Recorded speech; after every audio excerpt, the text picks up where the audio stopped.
आप देख रहे हैं भारत वन न्यूज, एक भारत एक आवाज। हवाई जहाज के व्यंजन में बघेली व्यंजन की गुणवत्ता आज हुई शुरुआत। रीवा से ब्यूरो चीफ राजीव तिवारी की रिपोर्ट। अचार, पापड़ और मुरब्बे से दिनांक 19 तारीख को भारत सरकार के नागरिक एवं उड्डयन मंत्री श्री सिंधिया जी से हवाई यात्रा में क्षेत्रीय व्यंजन को परोसने के लिए माननीय सतपाल महाराज जी के साथ रीवा महाराज पुष्पराज सिंह पूर्व मंत्री मिले थे, जिसमें माननीय मंत्री जी द्वारा इस कार्य को हरी झंडी प्राप्त हुई। इनके साथ IIM के देहरादून, नैनीताल, भोपाल, ग्वालियर तथा जबलपुर के अधीक्षकों द्वारा चयनित किए व्यंजनों की सूची भी सौंपी गई। रीवा फूड एंड क्राफ्ट तथा इंडियन रसोई, जिसके संस्थापक स्वयं पुष्पराज सिंह जी हैं, उन्होंने भी अपनी सूची प्रस्तुत की।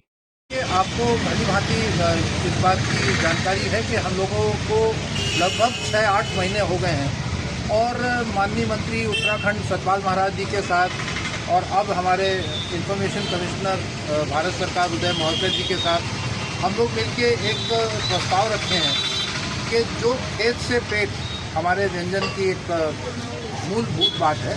हम चाहते हैं कि इन फ्लाइट केटरिंग में हमारे रीजनल क्विजीन, हमारा जो क्षेत्रीय भोजन है वो आरंभ हो।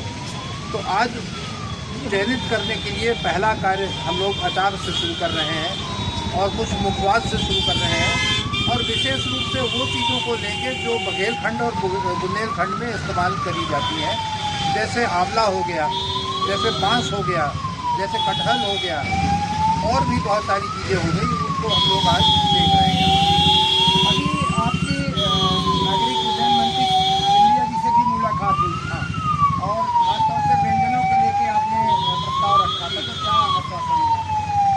हम लोगों ने जो प्रस्ताव रखा उसमें हमने पहले उसका पूरा रिसर्च करा और वो रिसर्च में हमने 5 से 7 IIHM Indian institute of hotel management के प्रिंसिपल को इन्वॉल्व करा, जिसमें 2 या 3 हमारे मध्य प्रदेश के हैं, ग्वालियर, भोपाल, जबलपुर।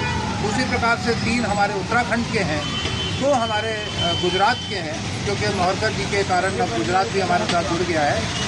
और इन लोगों से परामर्श करने के बाद इनकी पूरी विशेषता और अनुभव का लाभ उठाकर हम लोगों ने जो एक क्विजीन की लिस्ट बनाई है वो 2 भागों में बटी है। एक तो जो शॉर्ट टर्म फ्लाइट्स होंगी, जो लगभग 1 से सवा घंटा की फ़्लाइट होगी, उसमें जो परोसा जाएगा जो ड्राई डिशेज होंगी, और एक लॉन्ग टर्म फ्लाइट होगी जो हमारी 2 घंटे, सवा 2 घंटे, 2.5 घंटे की फ़्लाइट होगी, या जो बाहर की भी फ़्लाइट्स है उनमें भी जैसे जो एयरपोर्ट्स हमने सिलेक्ट करे हैं उनमें से कम 4 एयरपोर्ट तो हमारे इंटरनेशनल एयरपोर्ट, 3 एयरपोर्ट और जो बन रहे हैं, जिनमें से नोएडा भी एक एयरपोर्ट है जो हमारा इंटरनेशनल एयरपोर्ट हो रहा है।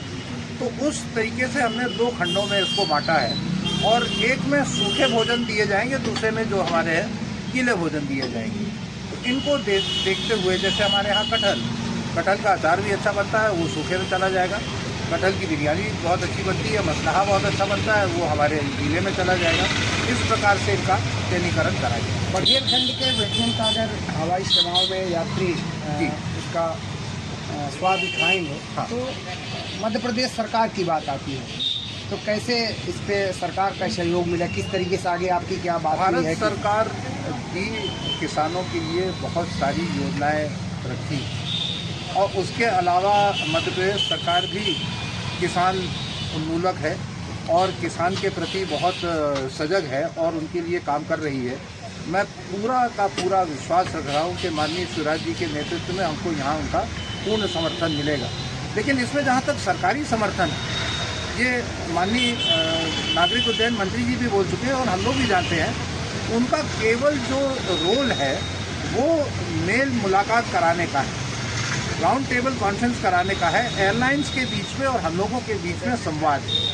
वो एक बार हो गया तो ट्रेनिंग का काम हमारा होगा। एयरलाइन के जो इन हाउस ट्रेनर्स होते हैं, जो केटरर्स होते हैं, उनका काम हमारा होगा।